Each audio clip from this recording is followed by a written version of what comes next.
Se pretende apoiar nosso canal e ajudar na geração contínua de conteúdo para você, é fácil. Basta visitar o link da lojinha na descrição sempre que precisar comprar algum produto. Com esse gesto simples, você estará oferecendo um apoio valioso. Você está amargurado hoje? Então encare essa amargura de maneira positiva. Tenha um olhar diferenciado sobre essa amargura. Olhe com um pouco mais de tranquilidade para essa amargura. E ao olhar com tranquilidade para essa amargura sem desespero, eu começo a compreendê-la. Quando eu começo a compreendê-la, eu começo a senti-la de forma diferente. Aos poucos ela vai deixando de ser um peso e eu alcanço a leveza, que é o oposto da amargura. A fé, o tempo todo nos encaminha, a fé que nós professamos o tempo todo nos encaminha e precisa nos encaminhar para esses processos, mudanças, transformações. Ninguém consegue chegar ao resultado se não passar pelo duro processo da construção desse resultado. É a vida. E não poderia ser diferente. É processual. A palavra já diz tudo, parte por parte. A bem-aventurança, ela engloba uma série de situações humanas aparentemente prejuízo. No primeiro momento, quando você olha para a bem-aventurança, parece que é prejuízo. Mas atado a este prejuízo, há sempre uma situação bonita sendo prometida. Por exemplo, toda vez que nós somos caluniados, é terrível, é horrível a gente sofrer uma calúnia.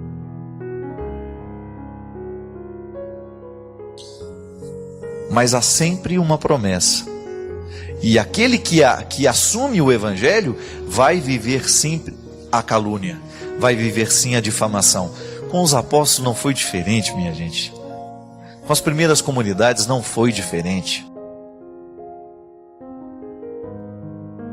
Não pense que com você vai ser. Se você quiser viver a vida de um jeito certo, se você quiser fazer pacto com a bondade, se você quiser fazer pacto com a justiça, você pode ter certeza que sempre haverá um espírito de porco de plantão para falar mal de você. E aí? Como é que você administra essa calúnia? Vai caluniar também? Vai levantar a mesma bandeira que o seu inimigo está levantando? Não. Você vai viver o processo contrário. Você vai recusar os efeitos da calúnia sobre você, para que você não se transforme também num caluniador. É o desafio de neutralizar dentro de nós o poder daquele que está de fora querendo fazer mal. E é por isso que a bem-aventurança nos ata a um contexto de promessas. Vive bem o sofrimento de hoje. É feliz aquele que está vivendo bem o sofrimento de hoje. É feliz aquele que está vivendo o sacrifício de hoje. Por quê? Porque ele vai conseguir chegar ao resultado bonito que o sacrifício propõe. Não é assim na vida prática? Se a gente quiser chegar lá, a gente tem que saber que para chegar lá, há um caminho difícil. Bem-aventurado aquele que não tem medo do caminho difícil, porque só ele poderá chegar ao destino final. É muito mais do que isso, mas é o que a gente poderia falar hoje, até mesmo para contextualizar com tudo aquilo que a gente falou no programa. Você pode ter certeza que se você quiser ser alguém na vida, se você quiser fazer a diferença neste mundo, você vai ter que estar disposto a sofrer muito. Porque não é fácil manter-se de pé numa época, num tempo, onde a oposição a tudo aquilo que é justo, honesto, bonito, coerente, está sempre de plantão para destruir. Através de fofoca, de comentários maldosos. Não faça parte disso. Não faça pacto com essas situações. Descubra aquilo que você está sofrendo hoje, identifique nisso uma oportunidade de você se transformar numa pessoa melhor. É o que eu desejo para você, para a sua família, e que ao longo dessa semana você possa descobrir que a bem-aventurança, o sofrimento que a bem-aventurança traz, só tem um sentido e um significado. Ela nos reserva uma promessa futura. E que já se antecipa agora, quando eu começo a ser honesto com o meu processo. E já vou sentindo e experimentando, nas pequenas coisas da minha vida, a satisfação de ser quem a gente é, de fazer o que a gente faz, de acreditar no que a gente acredita e de perseverar naquilo que a gente sabe que é o correto. Apesar de nós sermos homens e mulheres em situações tão diferentes, os nossos corações necessitam das mesmas coisas. E é interessante, parece que o tempo vai nos ajudando a entender o que a gente precisa. Quando a gente é muito jovem, a gente tem uma percepção muito rasa da vida. E geralmente a gente costuma colocar todos os nossos empenhos em alcançar aquilo que tem preço. É época que se a gente pudesse, a gente compraria tudo. Não é verdade? E não é nenhum problema você trabalhar honestamente e conquistar aquilo que tem preço. Só que vai chegar um momento da sua vida, e o próprio movimento do tempo faz isso com a gente, que você vai entender que aquilo que tem preço só é bom se tiver alguém do seu lado para dividir aquilo.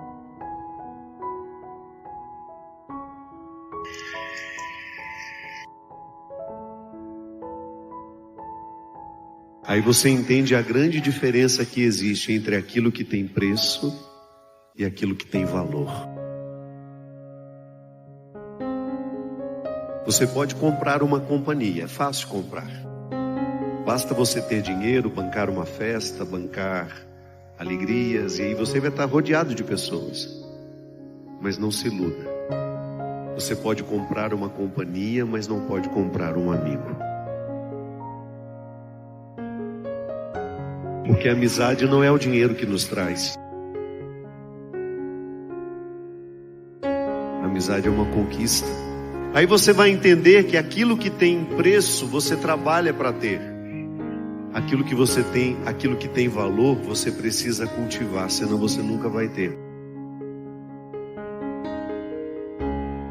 A maior riqueza que você pode ter na vida não está no banco. Não é a casa que você construiu, não é o carro que você tem. A maior riqueza que você tem são os amores que você ama. É isto que enriquece a gente. Quando você olha para o lado e você vê que você conquistou pessoas, que você conquistou fidelidades, que você conquistou pessoas que são capazes de dar a vida por você. Isto é valor, minha gente. É isto que nos torna ricos. Não é o dinheiro que nos torna ricos. O que nos torna ricos são os amores que a gente ama. Por isso que nada é mais precioso do que você ter uma família. Você entender o significado do valor.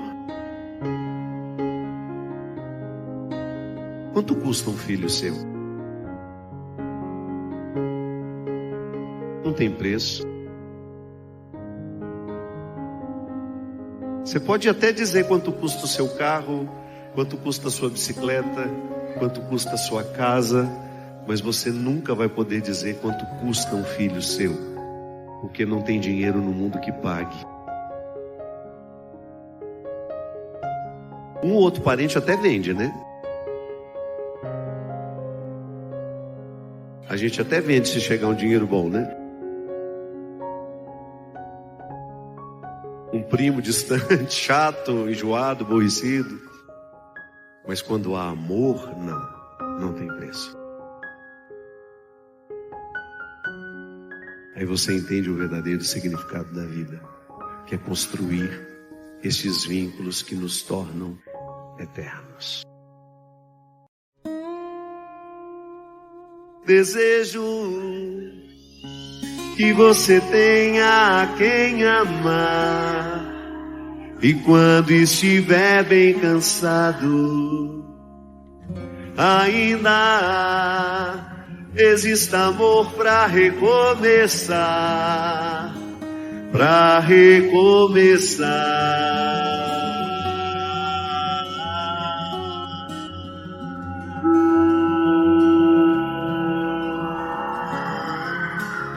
Para recomeçar.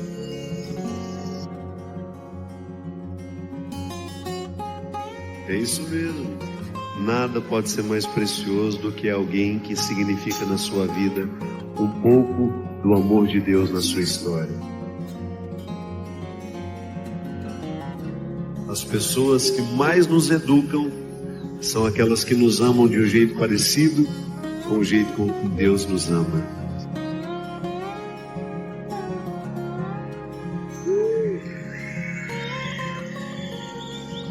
Você sabia como é que o amor de Deus se manifesta na sua vida? Por meio de um outro amor. Porque tudo o que Deus faz em nós é a partir de uma linguagem que a gente entende. Nós somos homens e mulheres, é com a linguagem de homens e mulheres que Deus age na nossa vida. Ele não cria uma linguagem diferente, não. Ele vai falar de um jeito que você entenda. Porque o desejo dele é que cada vez mais você o conheça.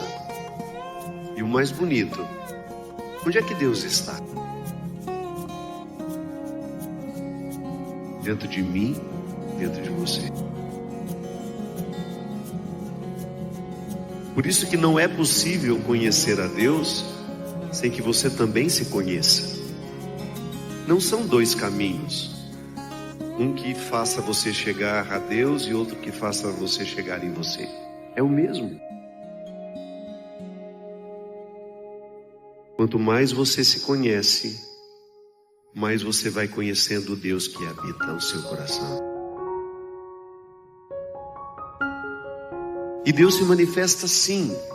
Como é que Ele me ama? Através do amor dos que me amam. Através dos vínculos saudáveis que eu posso ter.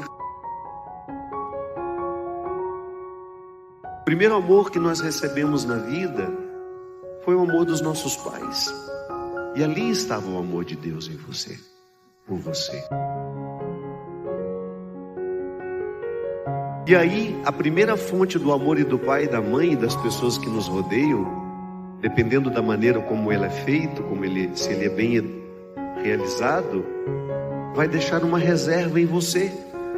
Sabe, da mesma forma como a gente precisa de uma cisterna, de um poço artesiano, para a gente ter reserva de água, sabe qual é o nome do poço, da reserva que nós precisamos ter?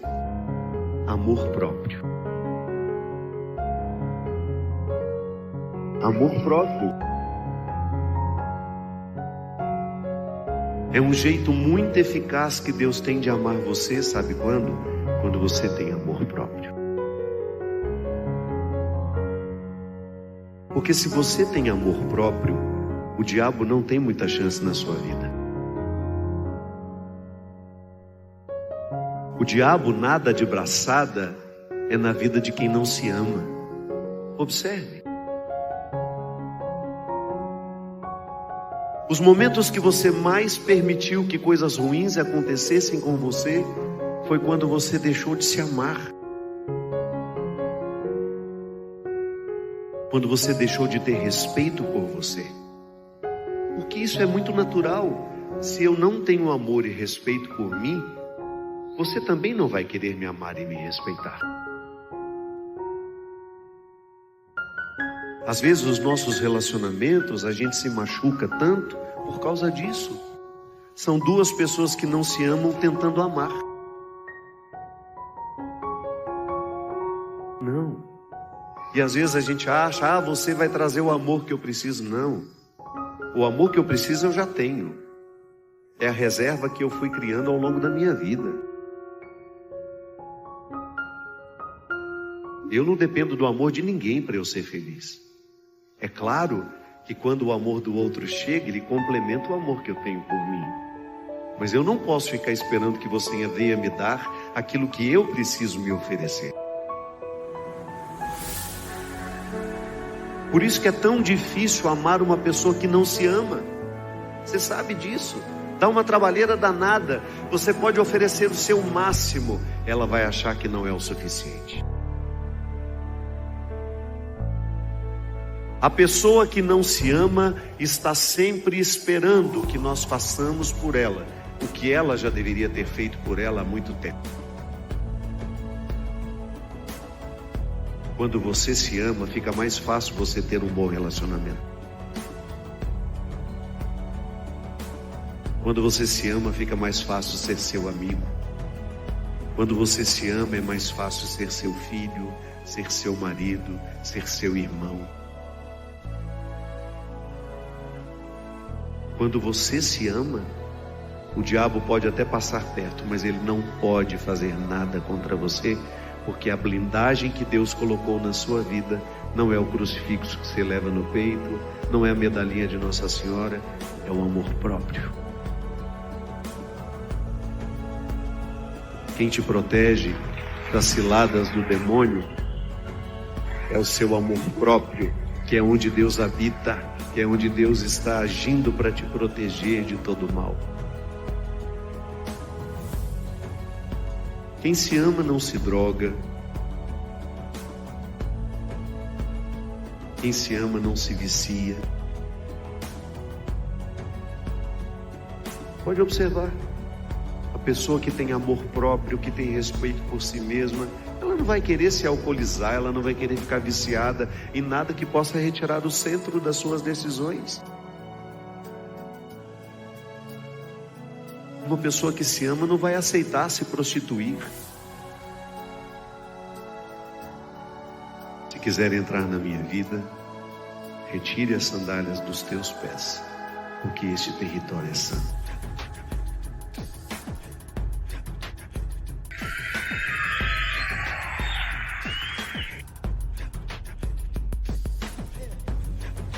Ame-se.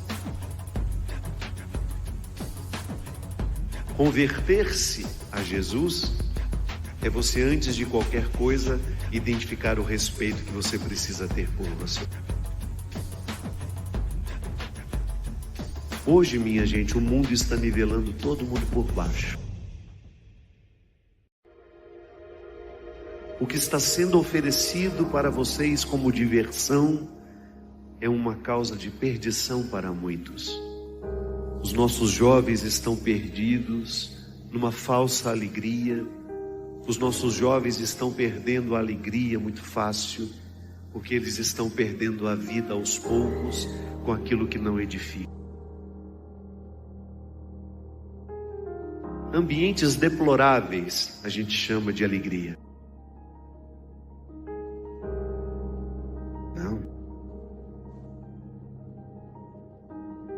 Alegria é você ter a felicidade de ser quem você é, de estar batalhando para você se tornar uma pessoa melhor, estudando para poder vencer na vida. É assim que Deus nos quer, no lugar certo, sendo a pessoa certa. Que às vezes a gente é a pessoa certa, mas não adianta nada, está no lugar errado. Você tem que ser a pessoa certa, no lugar certo. E aí você constrói aquilo que edifica. Ame-se. Eu sei que às vezes a nossa vida, por causa dos erros que a gente comete, a gente não se perdoa, a gente vai minando o amor próprio da gente, a gente vai jogando fora o amor próprio. Às vezes relacionamentos doentios, infidelidades estragam o amor próprio da gente. Você esquece do valor que você tem. Às vezes você está sendo tão maltratada a vida inteira que você já esqueceu há muito tempo do valor que você tem. Hoje é um dia de relembrar o valor que você tem. Não tem pecado neste mundo que você tenha cometido que retira de você o fato de ser uma filha e um filho amado. Deus ama você. Troca reinos. O Calvário de ontem foi por nós. Jesus morreu porque preferiu os miseráveis. Jesus morreu porque fez amizades onde nós não faríamos. Jesus morreu para que eu e você tivéssemos o direito de sentar à mesa com Ele. Ele viveu num momento religioso muito excludente, em que a religião julgava fora as pessoas pelos erros que elas cometiam. Não. Minha gente, se nós formos julgar as pessoas fora pelos erros que elas cometem, não sobra ninguém nesta praça. Todos nós somos frágeis, todos nós erramos, mas há um fato que não muda. Deus não desiste de nós. Deus não desiste de mim. Deus não desiste de você. Dá uma olhadinha para quem está do seu lado aí. Diz assim: sua cara não ajuda.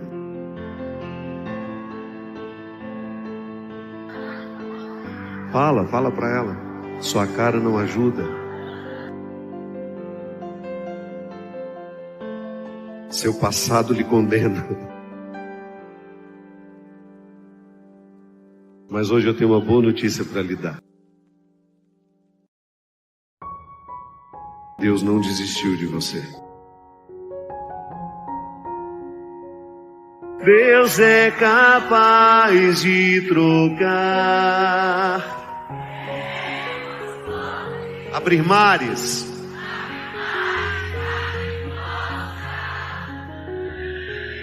e se preciso fosse,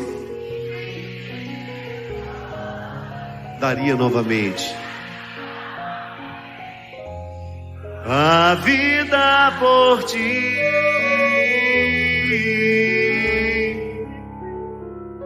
Meu só não é capaz de deixar de te amar. Canta comigo. Deus é capaz de trocar reinos por ti, abrir mares para que possas. E se preciso fosse, daria novamente a vida por ti.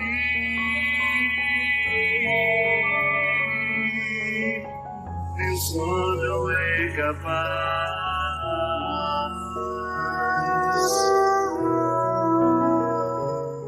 de deixar de te amar.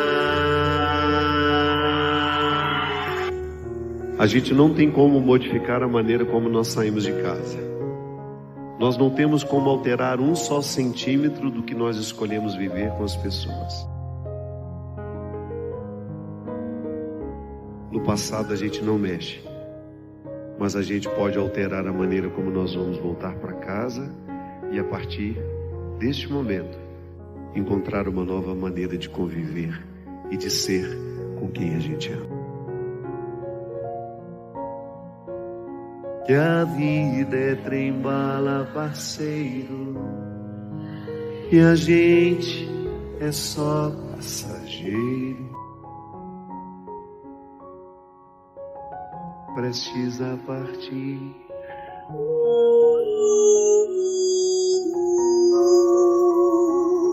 Hoje é noite de vitória, e nós podemos proclamar a vitória de Cristo sobre aquilo que hoje é um sofrimento na sua vida. proclamar a vitória de Cristo sobre os seus vícios, sobre os nossos vícios, proclamar a vitória do sepulcro aberto sobre as nossas enfermidades físicas, psíquicas, emocionais. Hoje o Senhor quer levantar homens e mulheres de coragem para vencer as lutas que a vida nos der, com coragem, com muita coragem, vencer as batalhas que a vida nos colocar, porque é para isso que viemos.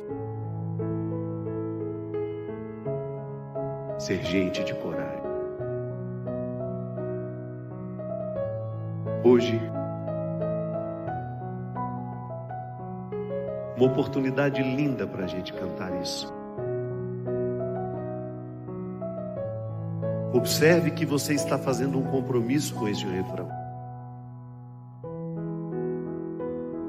Você fará a sua parte. Vou perseguir tudo aquilo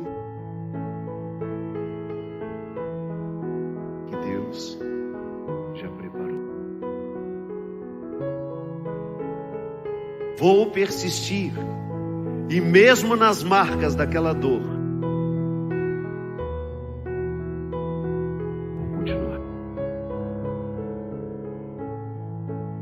Porque é assim que Deus nos faz vencedores, colocando em nós a coragem para vencer aquilo que precisa ser vencido, fazendo a parte que nos cabe deste milagre,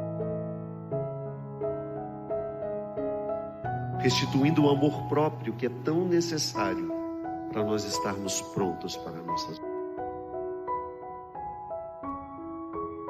Comigo. Seja comigo nesta noite um filho, uma filha da ressurreição. Ei, qual que é o nome sobre todo nome? Jesus.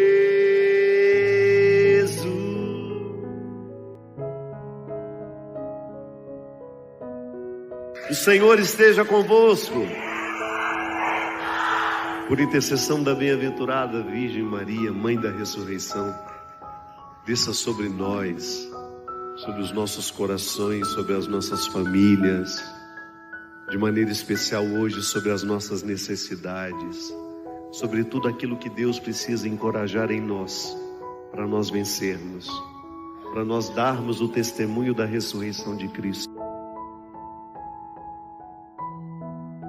Derrame sobre nós a bênção do Deus Todo-Poderoso, Pai, Filho e Espírito Santo. Padre Fábio, tenho passado por tribulações em minha família e gostaria muito de uma palavra de orientação. Meus pais ambos estão com quase 80 anos e mais de 40 anos de casamento. Estão vivendo agora uma crise conjugal. Ela o agride verbalmente com ofensas e acusações. São brigas constantes, ele se revolta, a deixa sozinha mesmo sabendo que necessita de cuidados. Ela passou por problemas de saúde e tem visão muito limitada. E às vezes fala até em suicídio. Eu não interfiro na vida deles, mas minha mãe sempre me cobra que eu preciso dar um jeito nele, que eu tenho que mudar o pensamento dele e que tenho que falar com ele. Padre Fábio, como devo agir? Como não tenho experiência de matrimônio, o que tenho tentado falar para eles é que precisam saber envelhecer juntos, até porque os defeitos de cada um, as diferenças, existiram desde o início do casamento. Mas quando digo algo, minha mãe entende que estou a favor de meu pai e vice-versa. Obrigado, que Deus abençoe. Minha filha, realmente é muito difícil. Imagina, um casal de quase 80 anos enfrentando crises conjugais, né? É muito complicado, porque a velhice é o tempo em que a gente precisa ter uma tranquilidade para se despedir bem da vida, não é? Acho que envelhecer é você tomar essa consciência. Eu estou me despedindo do tempo, eu estou me despedindo da vida, eu estou me despedindo da experiência de ser quem eu sou aqui, materialmente, como eu posso ser. A partir do momento que eu começo a criar conflitos e deixar que as dificuldades me assolem, eu me despeço mal da vida. Agora, é provável, minha filha, que a crise conjugal seja um processo que vem vindo de longe, né? Não é possível que as diferenças tenham surgido agora. O problema é que às vezes na velhice os nossos defeitos ficam muito acentuados. Eu sempre gosto de dizer, olha, aos 10 anos é fácil mudar. Aos 20 fica um pouquinho mais difícil. Aos 30 a dificuldade aumenta um pouquinho mais. Aos 40 é quase que impossível. Então a gente tem que tomar muito cuidado para a gente não cristalizar os nossos defeitos. A psicologia chama isso de cristalização, né? O que é? Virou um cristal e agora fica difícil quebrar. É por isso que se você hoje tem a oportunidade de superar os seus defeitos, não perca tempo. Está mais maleável, está mais fácil de lidar, você tem mais disposição para as mudanças, porque depois, à medida que o tempo vai passando, nós vamos ficando mais casca dura, não é verdade? Então o tempo da mudança é o tempo da juventude. Não estou dizendo que velhos não podem ser modificados, podem, mas é muito mais sofrido, é muito mais difícil. E aí, os nossos defeitos que não foram cuidados na juventude, tendem a se tornar uma bomba pronta para ser explodida na nossa velhice. Então, como é que a gente pode lidar com os defeitos que ficaram cristalizados? Tomando consciência deles. E a melhor maneira, Fátima, de interferir na vida conjugal dos nossos pais é de maneira muito amorosa, propondo uma conversa. E, às vezes, com um tratamento de choque mesmo, olhando nos olhos e falando, olha, vocês querem se despedir da vida desse jeito, né? Querem terminar a vida brigando, né? Será que não está na hora de começar também a propor um pouco uma atividade lúdica? Porque às vezes a velhice, gente, falta isso. Falta atividade lúdica, isso é, falta entretenimento. Fazer uma atividade física, né? Ter a oportunidade de jogar fora um pouco essas energias que vão ficando acumuladas. A pessoa, aos 80 anos de idade, ela tem necessidade de canalizar essas energias que muitas vezes estão acumuladas. Eu me recordo, hoje a gente quase não tem mais, né? Mas lá em Formiga, onde eu nasci, né? Eu me lembro que lá tinha o Clube de Mães. O que era o Clube de Mães? Um centro onde lá eles recolhiam tecidos velhos, retalhos que vinham de fábricas. E lá as mulheres passavam, às vezes, 2, 3 horas da tarde, né? Eu me lembro que minha mãe participava do Clube de Mães. Elas ali aprendiam bordado, elas se ocupavam de trabalhos artesanais. E lá elas tinham a oportunidade de fazerem um pouco a purificação, né? De jogar fora, porque o trabalho manual, ele faz muito bem para a nossa cabeça. E é por isso que envelhece melhor aquele que tem um hábito, aquele que sabe fazer um tricô, que ocupa o coração e a cabeça, que não fica com espaço vago, né? Por isso que palavras cruzadas fazem muito bem para as pessoas mais idosas, porque elas vão ocupar o tempo que está brigando, não, está lá fazendo a palavrinha cruzada de vez em quando, né? Ocupar os nossos pais, começar a oferecer para eles algumas atividades que são próprias deste tempo da vida, não é verdade? Então veja, Fátima, o que você pode fazer com seus pais para aliviar um pouquinho essa tensão, que é provável que eles estejam vivendo esse processo de tensão que seja fruto de um jeito de ser, de uma estrutura familiar, de um jeito, de um cotidiano, de uma rotina. Às vezes a gente muda o nosso jeito de ser, a gente muda a nossa disposição afetiva para a vida se a gente muda um pouquinho a nossa rotina. Mudar a rotina para melhor. Incluir na rotina alguma coisa que alivie o peso da vida. Porque nós ficamos muitas vezes pesados demais, nós temos uma rotina muito enfadonha, e a rotina não precisa ser ruim não, viu? A rotina pode ser positiva desde que exista um espaço de criatividade na estrutura dessa rotina. E muitas vezes falta para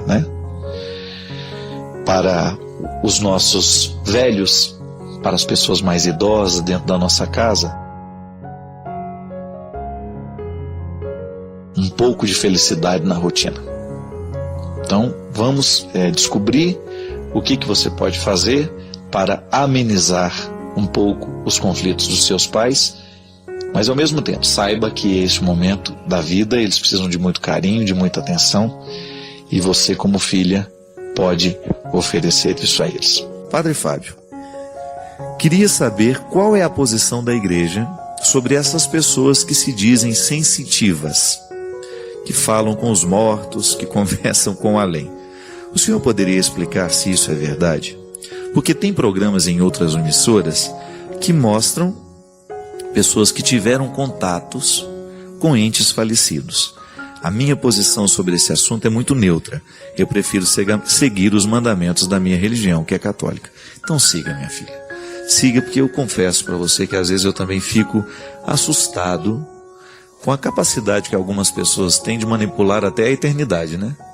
Outro dia eu também vi um programa na televisão que estavam mostrando vídeos de fantasmas. Mas eu achei aquilo de uma imbecilidade tão grande, né? Porque, você imaginou uma pessoa perder tempo para ir para a televisão, para ficar analisando vídeos de fantasma? Isso é verdade? Aquele leão morto. E eu me lembro que a pessoa falava assim que tinha que lavar a casa de azul, né? Que o azul espanta os diabos, o encosto. Pelo amor de Deus. Acho que a vida tem coisas tão mais urgentes para a gente ficar pensando, não é verdade?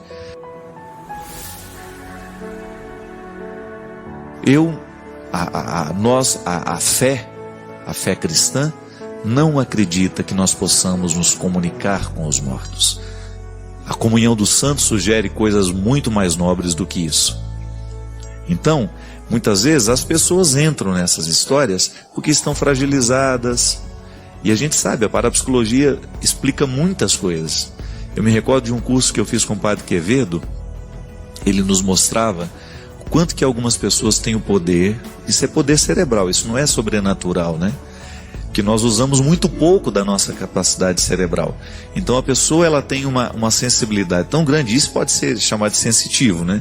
Ela tem uma sensibilidade tão grande que ela é capaz de entrar na cabeça da pessoa que está diante dela, conhecer a letra daquele ente querido que ela perdeu e escrever com a letra tal qual aquela pessoa. Digamos, a mãe está diante de mim, eu sou o sensitivo. Digamos assim, vou dar o exemplo. A mãe perdeu um filho.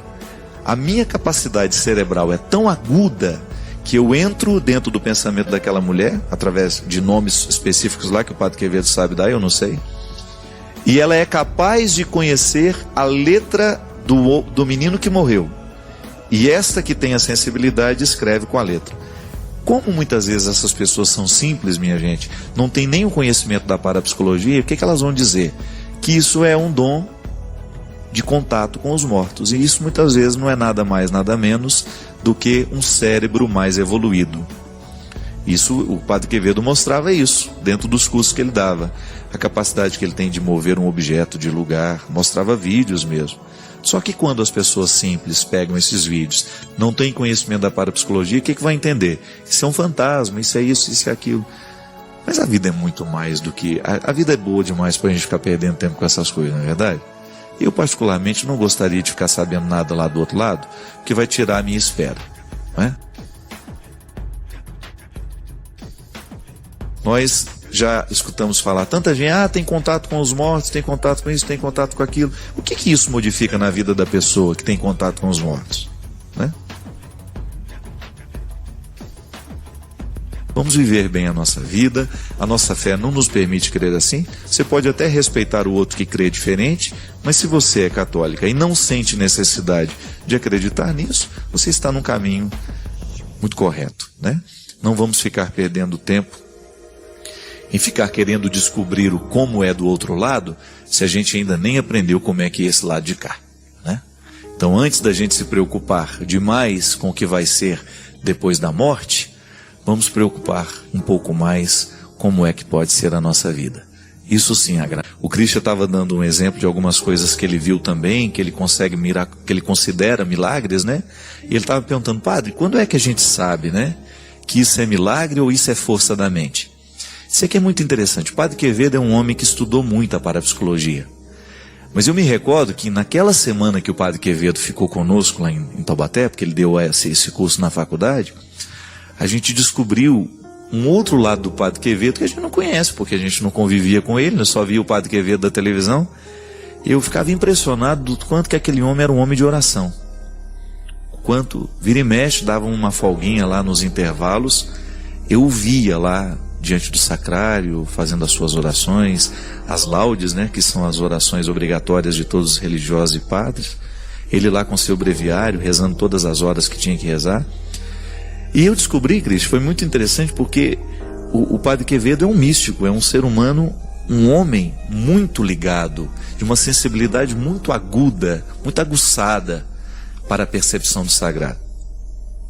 Só que ele tem um conhecimento científico também, é um homem que estuda o poder da mente o tempo todo. Então ele está sempre evoluindo e conhecendo, buscando recursos para esse conhecimento.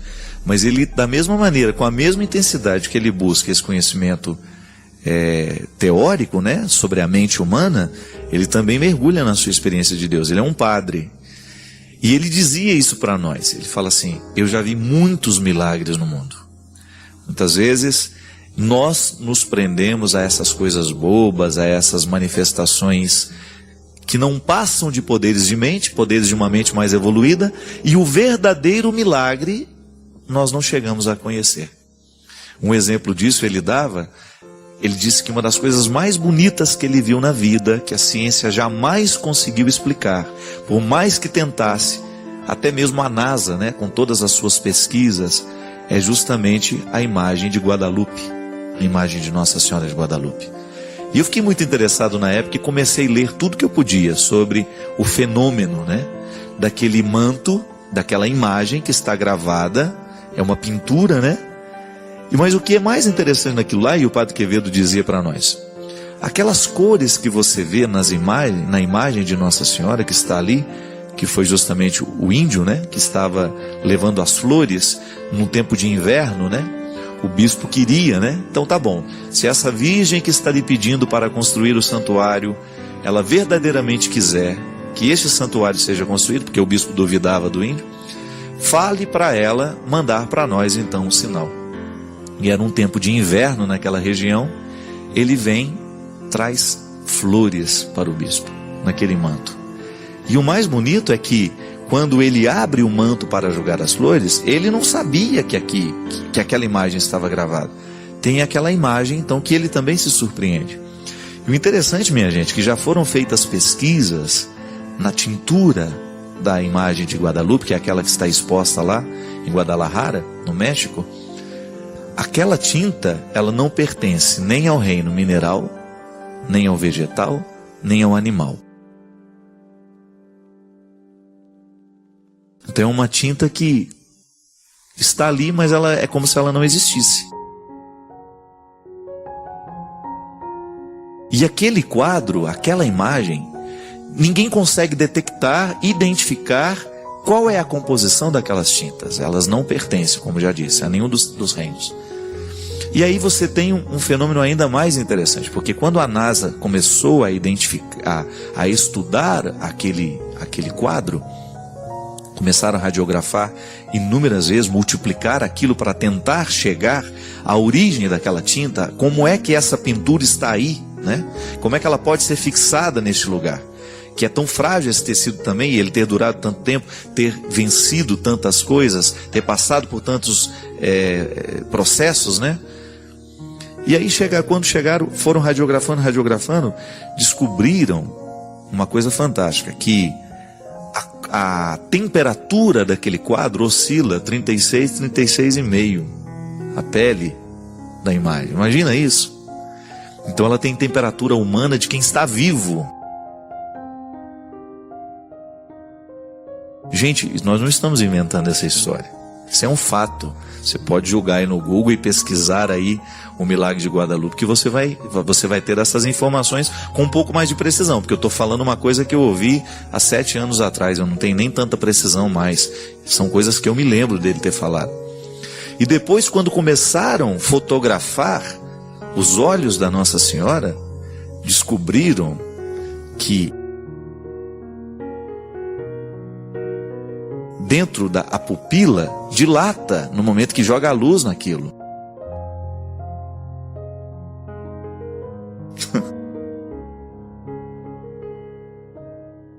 Como se estivesse um olho vivo ali. E o mais interessante, na retina daquela, imagina isso, vai aumentando. Na retina daquela imagem, porque você sabe que o que você está enxergando fica projetado na sua retina, né? É um processo que eu também não sei entender, mas é mais ou menos assim. Você está dentro dos meus olhos, né? Ou eu estou dentro dos seus, uma coisa assim. E conseguir identificar que na retina, na pupila ali daquele olho, existe a imagem de um bispo assustado olhando. Imagina isso. Aí, o padre Quevedo, ele conta essa história, ele se emociona muito, porque ele tem um carinho muito grande por esse fenômeno de Guadalupe. E ele sabe detalhes. Se você um dia tiver a oportunidade de ouvi-lo, ouça a maneira, a riqueza de detalhes que ele tem como cientista, como homem que estuda, a riqueza de detalhes que ele tem desse manto, dessa imagem, desse quadro. Então veja bem, aí ele sempre diz isso, né? Olha, são muitos os milagres que existem, mas nós ficamos sem conhecê-los. E nós corremos atrás de banalidades, de coisas bobas, de coisas ridículas muitas vezes. Padre Fábio, há muito tempo eu tinha vontade de escrever-lhe.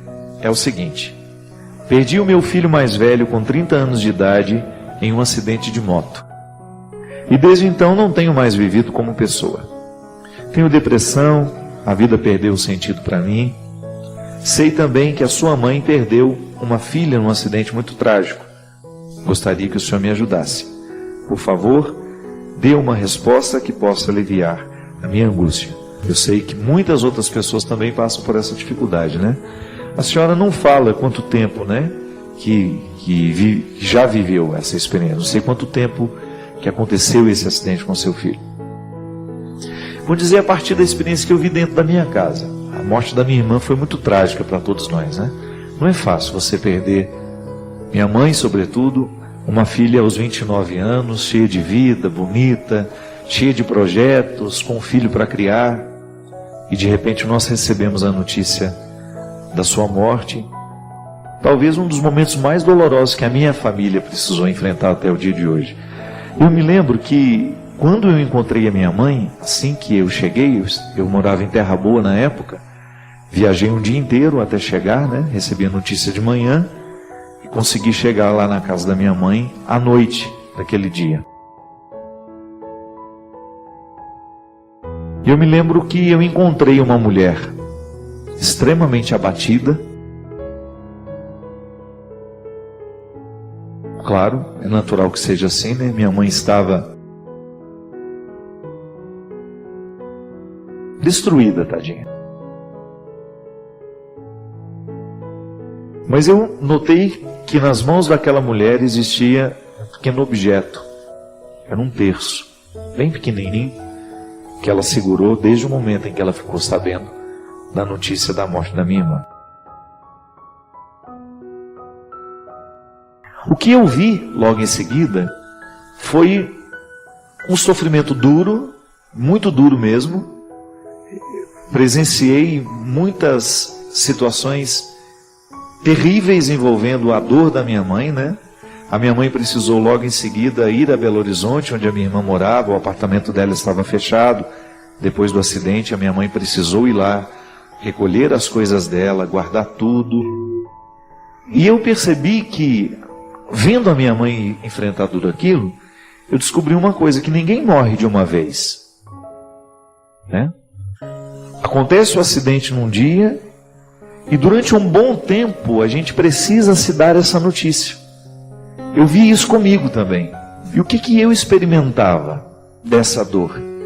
Que quando nós perdemos assim alguém de maneira muito trágica, nós precisamos nos dar essa notícia todos os dias. Porque é interessante, não é que dói mais ou dói menos, é que a gente está menos preparado, né? Se você acompanha uma doença de uma pessoa, você vai acompanhando aquele processo, chega um momento que quase que a família deseja, né, que aquela pessoa pare de sofrer. Agora não, quando uma pessoa é retirada assim, bruscamente da vida da gente, como foi o filho da senhora, como foi a minha irmã, como foi tantas outras histórias, como aconteceu em tantas famílias, de filhos que foram drasticamente retirados de suas casas, de suas famílias, por causa de acidentes, né, e morreram e de repente não existe mais. A gente descobre que a gente vai organizar o luto todos os dias. Não tem como. Todos os dias eu acordava e eu sentia o impacto daquela notícia terrível. Às vezes eu acordava de madrugada e eu chorava muito, que minha irmã me fez e me faz uma falta danada. O tempo vai modificando, né, o jeito como a gente vai sentindo isso. Mas foi muito duro. Foi muito duro. E eu me lembro que a minha mãe viveu o mesmo processo. Ela falava da luta que foi para ela ter que encarar aquela casa sem a presença da minha irmã, ter que viver aquele processo tão doloroso de ir no apartamento onde ela morava, de organizar as coisas dela, de encaminhar tudo aquilo para que a vida pudesse continuar. Nessa organização do luto da minha mãe, Deus esteve presente o tempo todo. Sabe, eu acho que aquela cena que eu vi no dia da morte da minha irmã, a minha mãe segurando aquele terço, um símbolo de fé, para mim foi uma consequência, como se eu visse o resultado da fé na vida de uma pessoa.